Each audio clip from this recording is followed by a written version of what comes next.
கிறிஸ்துவுக்கு அன்பானவர்களே, இந்த நாளுக்காக ஆண்டவரை ஸ்தோத்திரிக்கிறேன். இந்த நாளில் ஆதியாகமம் 50ஆம் அதிகாரம் 1-2 வாசிக்கிறோம்.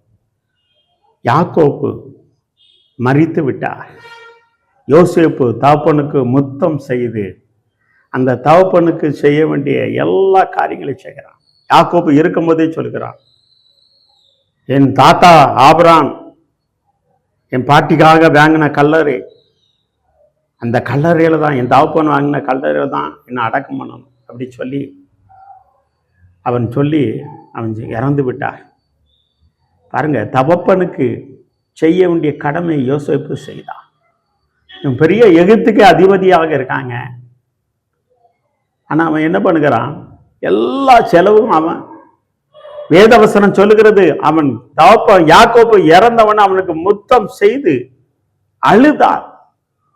அழுது இந்த தகப்பனுக்கு செய்ய வேண்டிய கடமைகளை செய்தான்.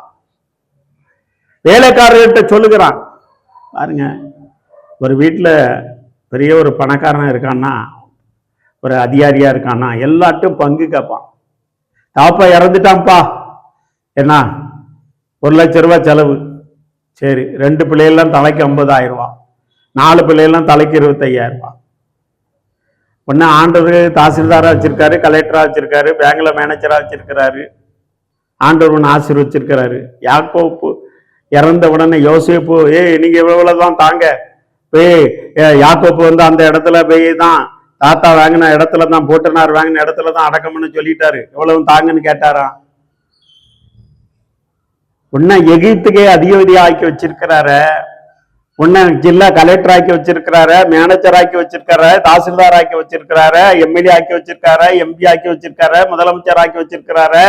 உன் தவப்ப இறந்த உடனே உன் சகல இடத்துல நீ பங்கு கேட்கிறாய்.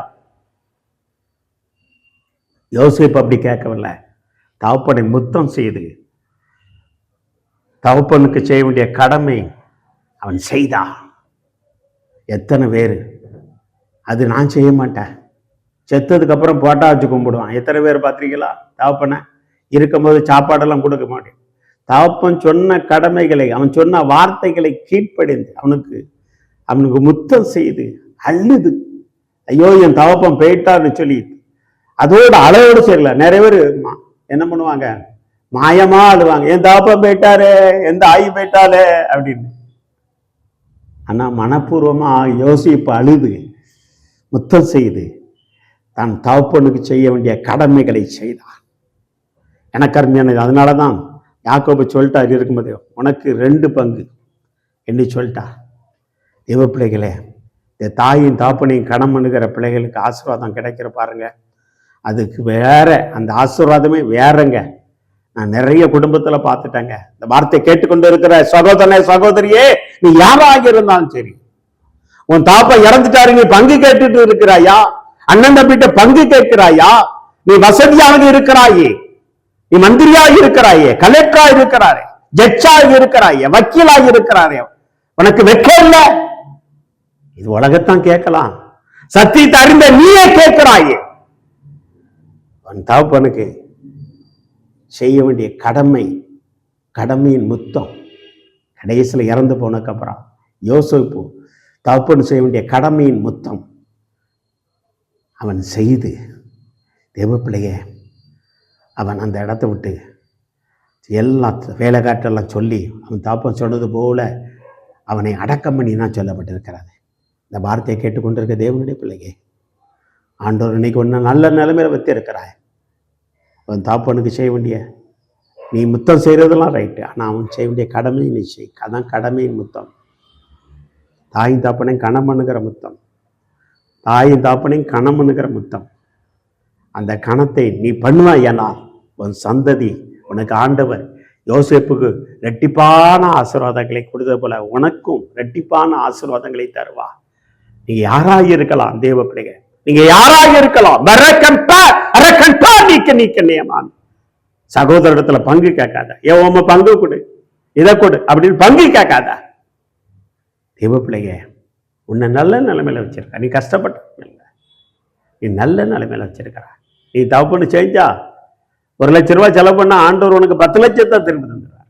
எத்தனையோ இருக்க ஆண்டவர் அப்பேற்பட்ட அதிசயங்களை செய்திருக்கிறார். இன்னைக்கும் உன் தகப்பனும்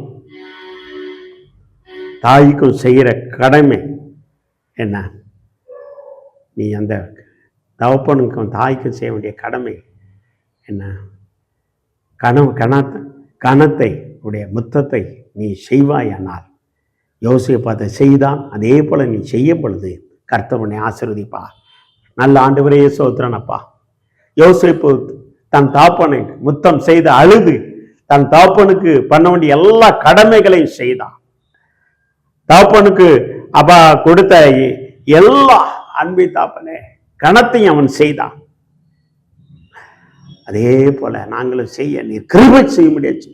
I can't go rock again, but எனக்கு நேம் ஆஃப் ஜீசஸ் வழி நடத்துங்க, ஆசீர்வதிங்க, பெரிய காரியம் இயேசுவின் நாமத்தாலே ஆமென். தேவ பிள்ளைங்க, ஆண்டவர் உன்னை நல்லா கணமணி இருக்கிறார் யோசேப்பு போல. அதே போல தாப்பம் செத்துட்டான்னு சொல்லி அண்ணன் தம்பிட்ட பங்கு வாங்காத. தேவ பிள்ளைங்களை இந்த வார்த்தை நினைவு. ஆண்டவர் உன்னை ஆசீர்வச்சிருக்கிறார். எகிப்துக்கே அதிபதியாக ஆக்கினேன். யோசேப்பை கொண்டு ஆண்டவர் பெரிய காரியம் செய்ய உன்னை ஆண்டவர் அதிபதியாக வச்சிருக்க, அதிகாரியாக வைத்திருக்கிறார். தெய்வ பிள்ளைங்க ஆசீர்வதித்து வச்சிருக்கிறார். அதனால சகோதரத்தில் என்ன பண்ணாத, பங்குக்காங்காத. உன் தகப்பனுக்கு நல்ல முத்தமிட்டு உன் தகப்பன் தாயின் என்ன பண்ணு, என்ன கனம் பண்ணு. அவளுக்கு செய்ய வேண்டிய கடமை நீ செய்ய. கர்த்தர் உன் குடும்பத்தையும் பிள்ளைகளையும் ரெட்டிப்பாக ஆசீர்வதிப்பார். God bless you.